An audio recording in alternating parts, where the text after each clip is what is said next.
নমস্কার বন্ধুরা, আমি ঋত্বিক আর আমাদের চ্যানেল ভবিষ্যৎ দৃষ্টিতে সকলকে স্বাগত জানাই। বন্ধুরা, আজকে আমরা একটি নতুন সিরিজ শুরু করতে চলেছি, যেখানে আমরা কথা বলবো দগ্ধ গ্রহ নিয়ে। যারা অ্যাস্ট্রোলজি নিয়ে স্টাডি করেন তারা জানেন যে সূর্যের খুব কাছাকাছি কোনো গ্রহ এলে তখন সে তার শক্তি প্রকাশ করতে পারে না, তখন তাদেরকে বলা হয় দগ্ধ গ্রহ।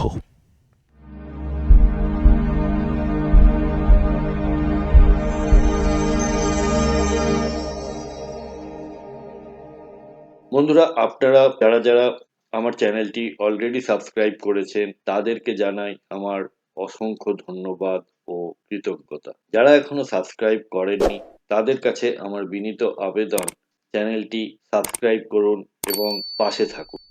অনেক সময় দেখা যায় জন্মছকে কোনো গ্রহ খুব ভালো ঘরে আছে, হয়তো তার নিজের ঘরে আছে বা তুঙ্গ স্থানে আছে, তবুও সেই গ্রহের পূর্ণ ফল পাওয়া যাচ্ছে না। সূর্যের খুব কাছাকাছি এসে সেই গ্রহ নিজের স্বাভাবিক শক্তি প্রকাশ করতে পারছে না। তাই আজকের ভিডিওতে আমরা জানব দগ্ধ গ্রহ কি, কেন হয়, কোন ডিগ্রিতে হয়, কিভাবে বিচার করবেন। আর দগ্ধ গ্রহ মানে কি সবসময়ই খারাপ? তাহলে দগ্ধ গ্রহের সংজ্ঞা: যখন কোনো গ্রহ সূর্যের খুব কাছাকাছি ডিগ্রিতে অবস্থান করে তখন সূর্যের অগ্নি তেজ সেই গ্রহের নিজস্ব ক্ষমতা, কারকতা ও প্রকাশ শক্তিকে আচ্ছন্ন করে ফেলে। এই অবস্থাকে বলা হয় দগ্ধ, অস্ত বা কম্বাস্ট। দগ্ধ গ্রহের মূল জ্যোতিষীয় অর্থ হল গ্রহের বাহ্যিক প্রকাশ কমে যায়, আভ্যন্তরীণ শক্তি অনেক সময় বজায় থাকে। এবারে দগ্ধ গ্রহের ব্যাপারে কোন কোন বিষয়ে বিচার করবেন? আপনাকে বিচার করতে হবে গ্রহ কোন ঘরে অবস্থান করছে, কোন রাশিতে অবস্থান করছে, সেটা নিজের রাশি কিনা বা উচ্চ রাশি কিনা, এবং গ্রহটি বক্রী অবস্থায় আছে কিনা, এই গ্রহের উপরে শুভ গ্রহের দৃষ্টি আছে কিনা, এর সাথে পাপক গ্রহের সংযোগ আছে কিনা, গ্রহটির নবাংশে শক্তি কেমন, ওই গ্রহটিরই দশা বা অন্তর্দশা চলছে কিনা। তাহলে দগ্ধ গ্রহ কি সবসময়ই অশুভ?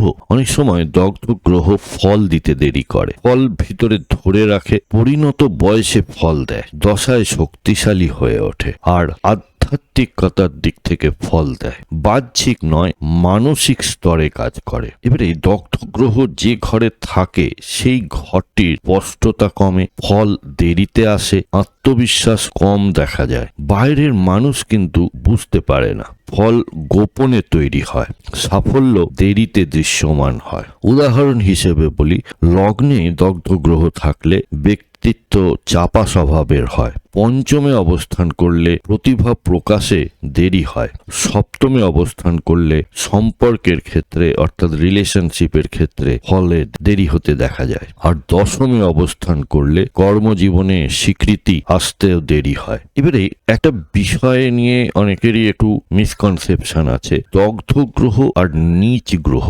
তো দগ্ধ গ্রহ হলো গ্রহের শক্তি বলবান, কিন্তু সূর্যের আলোয় বা সূর্যের তেজে সে প্রকাশ করতে পারছে না। আর নীচ গ্রহ হলো গ্রহটি অবস্থান বা স্বভাবগতভাবে দুর্বল পরিবেশে আছে, তাই সে ফল দিতে পারছে না। তাই দগ্ধ গ্রহ ও নীচ গ্রহের ফল কিন্তু এক নয়। আমরা এই সিরিজে পরপর আলোচনা করব যে দগ্ধ বুধ, দগ্ধ শুক্র, দগ্ধ মঙ্গল, দগ্ধ বৃহস্পতি, দগ্ধ শনি, এগুলি নিয়ে।